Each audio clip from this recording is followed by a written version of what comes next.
Imagine this.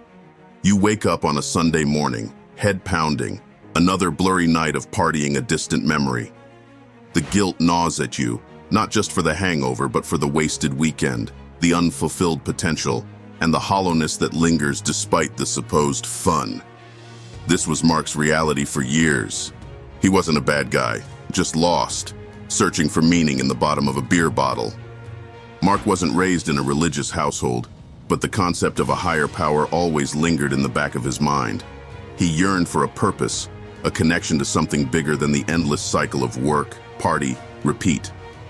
He dabbled in meditation, read self-help books, even volunteered at a local soup kitchen, anything to break free from the monotony. But nothing seemed to stick. He felt trapped, a prisoner in his own uninspired life. One night, fueled by a particularly bad hangover and a late-night internet rabbit hole, Mark stumbled upon the concept of semen retention. The claims were bold: increased energy, sharper focus, a heightened connection to one's spiritual self. Initially skeptical, bordering on scoffing, he dismissed it as another internet fad. But a flicker of hope, a tiny voice whispering, "What if?" ignited within him. Desperate for a change, Mark decided to give it a shot. He set a modest goal: 1 month of abstinence. The first few days were a breeze. He expected the urge to be overwhelming, but to his surprise, it wasn't. Perhaps it was the novelty of the challenge, the sheer determination to break free from the old patterns. Then came week 2. The cravings hit him like a rogue wave. The mental chatter started, a constant barrage of "just once won't hurt," and "you deserve a release." He felt irritable. His focus at work wavered, and the temptation to drown his frustrations in a beer became almost unbearable. But Mark held on to his commitment. He remembered why he started: the desire for a better life, a deeper connection with himself, and perhaps something beyond. Week 3 brought a gradual shift. The cravings subsided, replaced by a newfound sense of clarity. He noticed subtle changes: the morning fog that used to cloud his mind lifted, replaced by a sharp focus. Tasks at work that once felt like a chore became manageable, even enjoyable. He found himself tackling projects with a newfound energy, a spark he hadn't felt in years. The change wasn't just physical. Mentally, Mark felt sharper, more alert. He started reading again, devouring self-help books with a renewed thirst for knowledge. He even picked up meditation once more, this time finding himself slipping into a deeper state of focus and calm. A sense of peace, a feeling of being centered, began to bloom within him. Mark's clearer thinking helped him at work too. He started noticing ways to do his job faster and better. He came up with a plan to make things run smoother and save the company money. His boss was impressed by Mark's ideas and how well he explained them, so he approved the changes.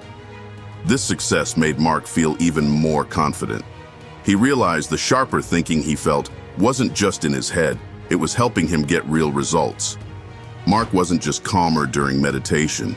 This feeling of peace spilled over into his everyday life. He started noticing the little things he used to miss: the quiet joy of a morning coffee, the beauty of a sunset, the genuine laughter shared with friends. He felt more connected to the world around him, like he belonged for the first time.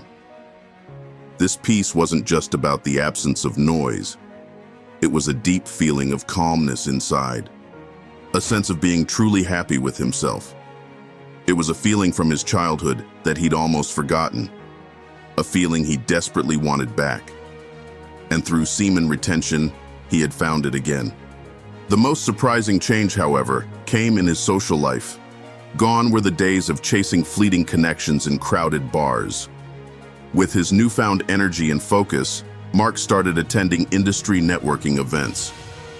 He genuinely engaged with people, sparked meaningful conversations, and built connections based on shared interests rather than a shared buzz. He even reconnected with some old friends, those he'd neglected in his party-fueled haze. Their initial surprise at his transformation quickly turned to admiration and support. Mark's change wasn't a secret to his friends. The ones he'd ignored while partying were surprised at first, but then really happy to see him doing better. Some even wondered how he got his energy and focus back. Mark wasn't sure at first, but then decided to tell them about semen retention. To his surprise, a few friends were curious. One friend, Tom, who always seemed stressed and overloaded, really wanted to know more. Mark, happy to share his journey and maybe help a friend out, offered advice and support.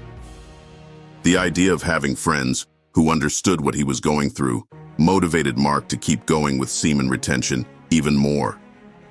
For Mark, semen retention became a catalyst for a complete transformation. It wasn't a magic bullet, a quick fix to his problems. It was a discipline, a practice that demanded commitment, but the rewards were undeniable. He discovered a wellspring of energy within himself, a sharper mind, and a renewed sense of purpose. He felt a connection to something greater, a sense of living life on his own terms, not dictated by fleeting desires. Whether it was a purely physiological change or something more spiritual, Mark didn't care. He finally felt alive, awake, and in control of his own destiny. Mark's story is a testament to the potential of semen retention. It's not a guaranteed path to enlightenment, but it can be a powerful tool for self-discovery, a catalyst for a more fulfilling and purposeful life. But remember, the journey is just that, a journey. There will be bumps, temptations, and moments of doubt. But just like Mark, you can find the strength to persevere, to tap into your own inner power, and ultimately, write your own story of recovery.